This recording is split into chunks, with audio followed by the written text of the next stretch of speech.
Hey guys, what's going on? Today we're going to be checking out this new Tribit XSound Plus 2, and we're going to be seeing what it is, how it sounds, and if I think you should pick one up. All that soon to come, but if you guys could please hit those like and subscribe buttons, it would really help me out as a small creator. And with all that out of the way, let's get into this. So starting out strong with what even is this thing, and basically it's a tiny Bluetooth speaker.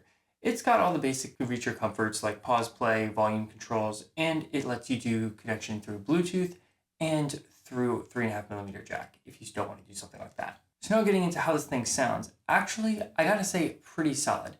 Obviously it won't have a ton of bass considering how small it is, but it is pretty manageable, and the mids and highs are pretty solid as well. You definitely can hear it, and it does throw its sound fairly far. So if you're out on like an open park or something like that, you definitely would be able to hear it from a substantial distance away. It definitely doesn't have any issues with like overpowering smaller spaces as well. So if you wanted to use it in like a bathroom speaker or like in a like small room, you definitely also will be fine in that case. But overall, it does sound pretty good. And to top that off, I am going to put a sound test of this speaker here now. But I do want to have the caveat that it will sound different through obviously my microphone and then YouTube's compression and then your speakers. So I would take that with a grain of salt.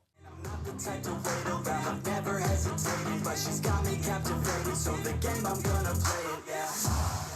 You got a body like a cold thing, she likes to keep the party going, these rumors got me feeling lonely, I want that body, baby, show me.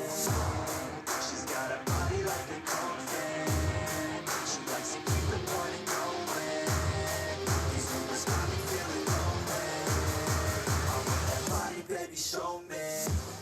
So now getting into some other things about it, let's talk about the build quality. And I gotta say, it is surprisingly good.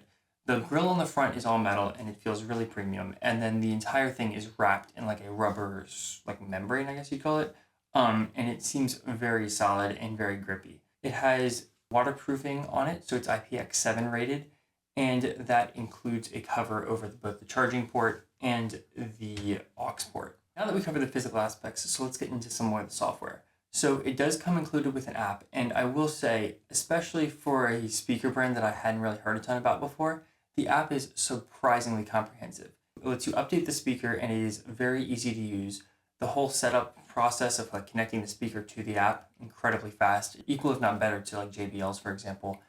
And you can also do the classic thing with most of these speaker apps, which is adjust the EQ. I will say I didn't notice a ton of difference between the different curves depending on what I was listening to, but I think it is still a nice feature. As well, I don't think you need the app for this, but you can also link multiple of these together. Admittedly, I don't have two of them, so I can't do that myself, but with how good this software is in general, I am sure that would work out perfectly fine for you if that's something you were interested in doing. So now that we covered this, let's get into some comparisons of some other speakers I've used. So this is really more of a mid-range speaker. I wouldn't say it's low and I wouldn't say it's really high. So the closest thing I have to compare it to myself is a JBL Charge 4. And to be honest, I think it stacks up fairly well.